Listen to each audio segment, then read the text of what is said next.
પણ એક નાની એવી વાત કરતો જાઉં, આ વાત મારી મિલિયનો ઉપર ગઈ છે, જગતે વધાવી છે.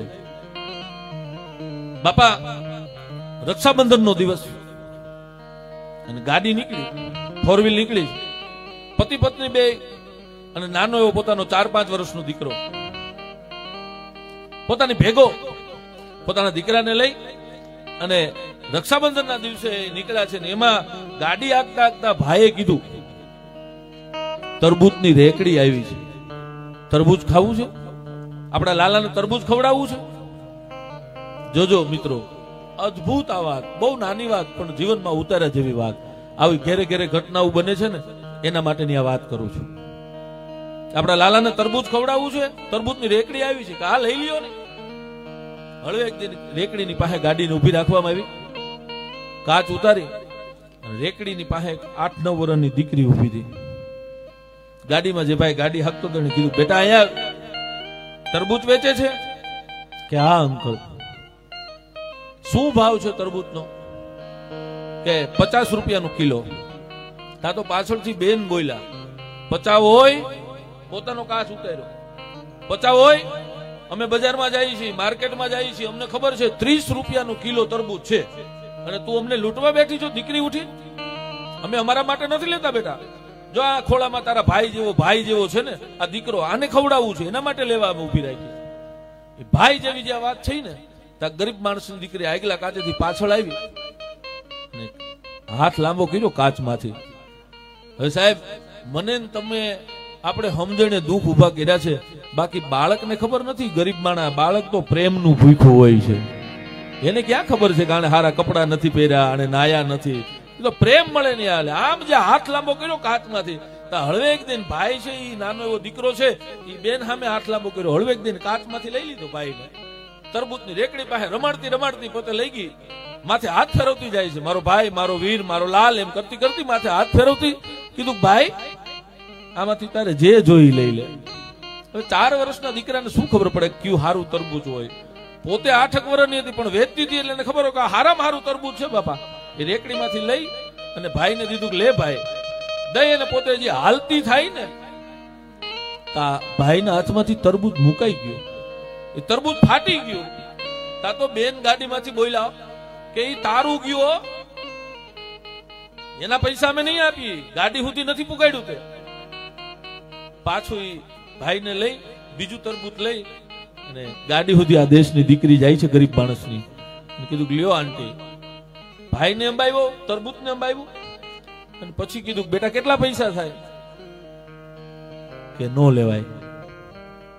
હે આગળ તું 50 રૂપિયા ભાવ કે છો, એક તારું તરબૂચ બગડી ગયું છે અને આના પૈસા લેવાની ના પાડે છે?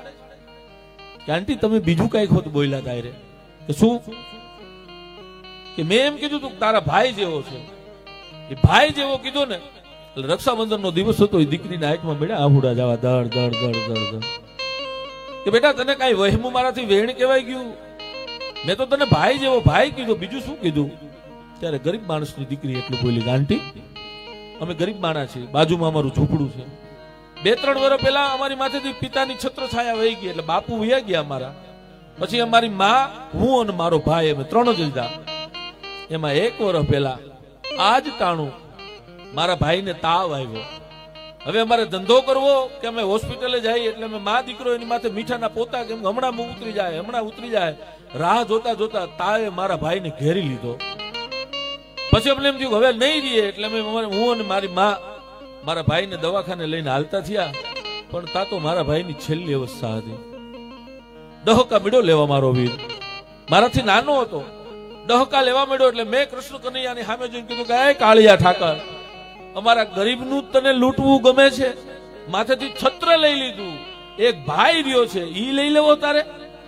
તા તો ડહોકા લેતો લેતો ભાઈ બોલી શકે એવી પરિસ્થિતિ નહોતી મારો ભાઈ, પણ આંખમાંથી મારી સામે જોઈ અને મારો 5 વર્ષનો ભાઈ મને કહેતો હતો, બેન મુંજામાં હું વયો જાઉં ને તો રક્ષાબંધને તને રાખડી બંધાવવા માટે આવ્યો, એમ આજ મારો ભાઈ રાખડી બંધાવવા આવ્યો છે, એના પૈસા હું થોડી લઉં. એમ કરીને પોતે રાખડી બાંધી. એ રાખડી બાંધી એટલે ગાડીમાંથી બેન નીચે ઉતરી અને પોતાની પાસે જે પર્સ હતું ને, પર્સમાં ઝાંઝરી હતી, ₹7,000-8,000 રૂપિયાની જાંજરી, હાચી જાંજરી હતી. હેઠે બેહીને દીકરીને મળી પહેરાવા. ભાઈ ગાડીમાંથી નીચે ઉતરીને કીધું કે આગળ 20 રૂપિયાની ગણતરી કરતી હતી ને, તેથી આ બેને કીધું મને 8 વર્ષની દીકરી શીખવાડી ગઈ કે જ્યાં સંબંધની વાત આવે ને ત્યાં પછી ગણતરી ન કરવાની હોય. જ્યાં સંબંધ આવી જાય ને ત્યાં ગણતરી ન થાય. સ્વામિનાથ, મારી ભૂલ થઈ ગઈ હતી, હું આ દીકરીની સામે ગણતરી કરવા માટે બેહી ગઈ. આ 8 વર્ષની દીકરી મને બોધ આપીને ગઈ. એટલું જ્યાં થયું તા ભાઈ ગાડીમાં આવી પોતાનો મોબાઈલ હાથમાં લઈ બાપા અને એના મોટા ભાઈને એને ફોન લગાડ્યો. મોટા ભાઈ ફોન ઉપાડ્યો, હા લાલા. આ માણસ બોલી ન શક્યો, 1 મિનિટ સુધી ગળગળો થઈ ગયો. અને પછી મોટા ભાઈને કીધું, ભાઈ ક્યાં છો તમે? તો હું તો ઘરે છું, તો હું આવું છું. કે લાલા શું વાત કરે, 2 વર્ષ થા તો તું આંગણું તજી દીધું છે. હા ભાઈ, હું ઘરે આવું છું અને આજથી ભાઈ રોડ તકની જગ્યા હાટું તમારી સામે હું કોર્ટે ચડ્યો છું ને, આજથી હું મારો કેસ પાછો ખેંચું છું. મને ખબર પડી ગઈ કે મારા ભાઈ સામે મારે ન જવાય. મારો વીર હોય એની સામે મારા હોય ને એની હારે મારે ગણતરી ન કરાય. તા તો ભાઈ રોતા રોતા કીધું, લાલા તું આવી જા, તમામ સંપત્તિ તને હું આપું છું, મારે હવે ગણતરી ન કરાય. એમ મિત્રો, તમારા પરિવારમાં કોક દીક આવું ટાણું આવે ને, તેની મોટા ભાઈ સામે, મોટી બેન સામે જાતું કરી દેજો.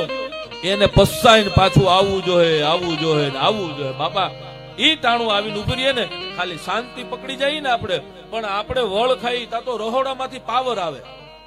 તમારા ભાઈઓ આમ કરે, હું બેઠી છું, ઈ બેહવા કરતા એને કયો ને સાનું મનું બે, હું તો હમણાં આવી, ઈ તો જન્મથી તારો ભાઈ તારી ભેગો હતો, એટલું કયો ને એટલે બધા ડખા શાંત થઈ જાય.